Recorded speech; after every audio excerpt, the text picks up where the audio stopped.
அன்பானவர்களே, இந்த லென்த் நாட்களில் சிந்திக்க ஒரு சிறுகதை, பின்மாற்றம் ஏன் என்ற தலைப்பில். ஒருமுறை வியாதியாக இருந்த ஒரு சகோதரன் ஒரு ஊழியக்காரனை தனியாக அழைத்து அவருடைய கைகளை பிடித்து கண்ணீரோடு சொன்னார்.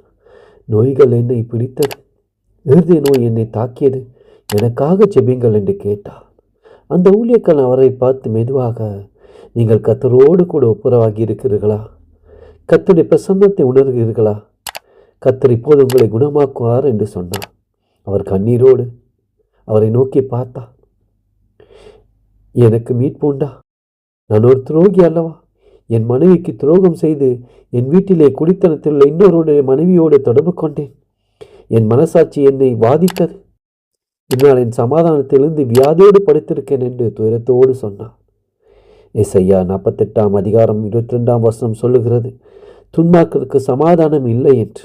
ஆம், துணிகரமாய் துன்மார்க்கத்துக்குள் செல்லுகிறவர்கள் சமாதானம் இல்லாமல் நிம்மதி இல்லாமல் தவிக்கிறார்கள். அந்த ஊழியக்காரர் அவரை பார்த்து, இந்த பின்மாற்றத்தின் கசப்பெல்லாம் மாற்றுவதற்குத்தான் அன்று ஆண்டவராகி இயேசு கிறிஸ்து சிலுவையில் தொங்கியிருக்கிறார். நீங்கள் அவரை நோக்கி கண்ணீரோடு கதறுவீர்களானால் நிச்சயமாக அவர் உங்கள் மரணப்படுக்கையை மாற்றுவார், ஜீவனை மீண்டும் உங்களுக்கு கொடுப்பார் என்று சொன்னார்.